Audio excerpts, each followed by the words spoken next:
আমার মনে হয় আমার মতো এরকম অনেকের সাথেই হয়েছে আজকে যেটা আমার সাথে হয়েছে। সরিষা খেতে এরকম ফুল ফুটে আছে, ছবি তোলার জন্য আমি ব্যতিব্যস্ত, কিন্তু জমির মালিক কিছুতেই ভিতরে ঢুকতে দিচ্ছে না বা ছবি তুলতে দিচ্ছে না।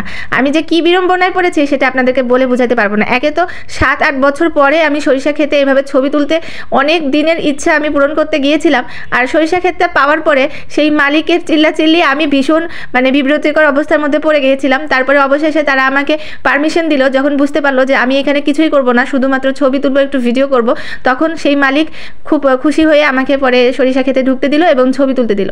যাক, আলহামদুলিল্লাহ, আমার মতো অনেকেই হয়তো বা এই ধরনের সৌন্দর্য পিপাসু মানুষ আছেন, একটুখানি ছবি তুলতে গিয়ে হয়তো বা সরিষা ক্ষেতের মালিকের কাছে এরকম বকাঝকা শুনতে পারেন।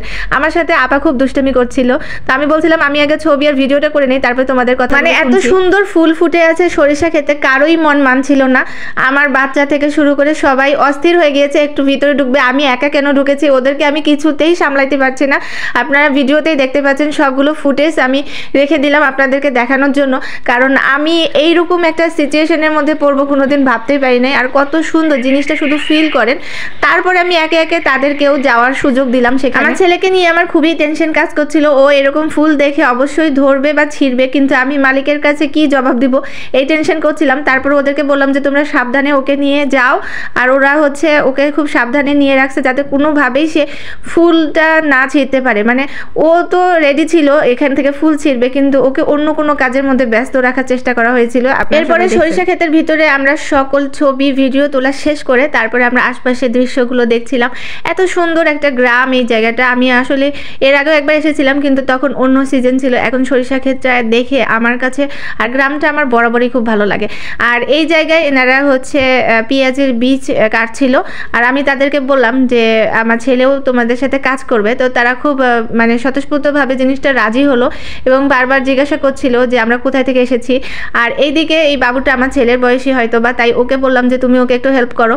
তারপর আমার ছেলে দেখেন দিব্যি কত সুন্দর তাদের এই কাজটা সে এনজয় করছে। আমি মূলত চেয়েছিলাম যে ও সর্বসাধারণের সাথে মিশুক এবং সর্বসাধারণের সাথে কাজ করুক এবং সব কিছু তার অভিজ্ঞতা থাকুক।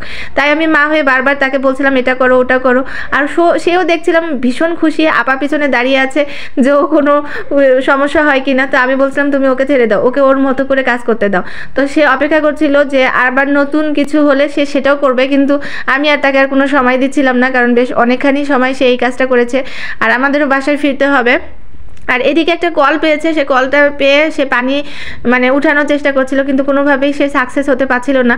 আর আমিও তাকে খুব এই জিনিসটার প্রতি আগ্রহ দিচ্ছিলাম যাতে করে সে সব কিছু, মানুষ তো মাটিরই তাই না, মাটির সাথেই মিশে যাবে, অ্যাডজাস্ট হওয়া দরকার।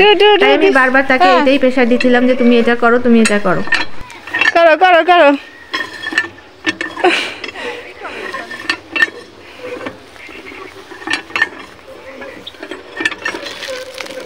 এই কড়া দিয়ে কাজ নিয়ে